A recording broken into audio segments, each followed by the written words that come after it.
ये कहानी है आज की चाइना, जो दुनिया की सबसे बड़ी ताकत बन चुकी है। लेकिन ये देश जैसा आज है, उसके पीछे कितनी संघर्ष छुपी है, शायद आपको इसके बारे में नहीं पता।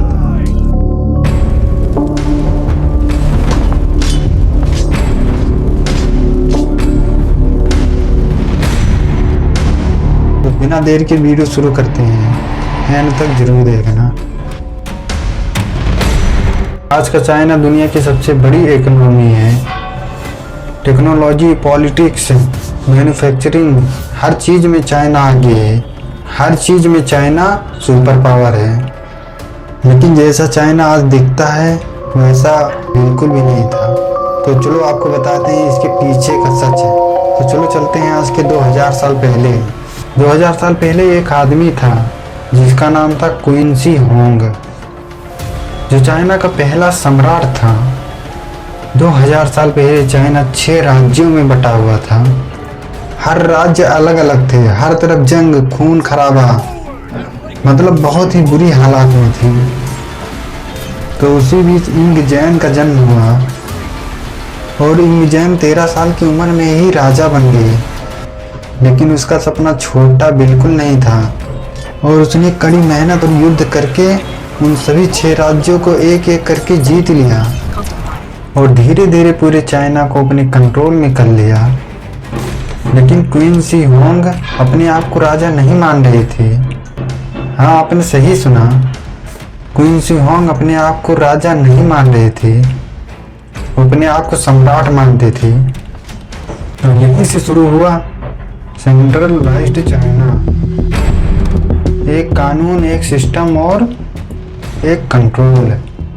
जो सवाल करता था उसे मरवा देता था। पूरे चाइना में पावर, सिस्टम, कंट्रोल सब कुछ उसके हाथ में था। लेकिन सिर्फ एक ही चीज से वो सबसे ज्यादा डरता था, वो था मौत, जो उसके हाथ में नहीं था। तो जितना ही पावरफुल वो बनता जा रहा था उतना ही मौत से वो डरने लगा। उसके दिमाग में सिर्फ एक ही चीज चल रहा था, मैं पूरा चाइना को जीत तो सकता हूँ, लेकिन अगर मैं मर गया तो एक ही पल में सब खत्म हो जाएगा। और यहीं से शुरू हुआ अमर होने का पागलपन। सच कह रहा हूँ दोस्त, वो अमर होना चाहता था। वो अल्केमिस्ट के पास गया तो अल्केमिस्ट ने कहा, मरकरी पारास नाम की दवा से तुम अमर बन सकते हो। और सम्राट ने उसे पीना शुरू कर दिया। जो दवा वो पी रहा था वो अंदर ही अंदर जहर बनता जा रहा था। और फिर उसने टेराकोटा आर्मी 8000 सैनिक बनवाया ताकि वो मरने के बाद भी पावर में रहे। और ग्रेट वॉल ऑफ चाइना, हजारों किलोमीटर की दीवार, लाखों मजदूर, हजारों लाशें। ग्रेट वॉल ऑफ चाइना की लंबी दीवार बनाने में हजारों लोगों की मौत हुई थी। लेकिन जब चाइना तीव्र गति से आगे बढ़ रहा था तो उस समय सम्राट अंदर ही अंदर टूट रहा था। पूरे शरीर में उस जहर का असर पड़ने लगा। जहर धीरे धीरे फैलने लगा। 2010 बीसी जर्नी के दौरान क्वीन शी होंग की अचानक मौत हो जाती है। हिस्टोरियन के मुताबिक मरकरी पॉइजन उसकी मौत का सबसे बड़ा रीजन था। जो अमर बनना चाहता था वो अपने ही दवा से मारा गया। कोर्ट ने उसकी मौत को छुपाने की कोशिश की, लेकिन सच कहाँ छुपने वाला था।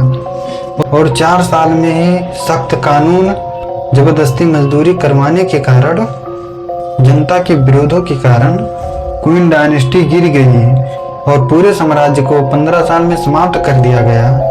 लेकिन सब कुछ खत्म होने के बाद भी एक चीज बची थी, वो था सिस्टम।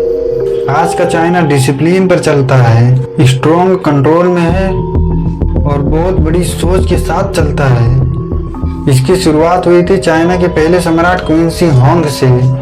सम्राट ने चाइना को एक देश बनाया और आज का चाइना उस देश को दुनिया से जोड़ रहा है। बस फर्क इतना है कि क्वीन शी होंग ने डर और कंट्रोल के साथ राज किया।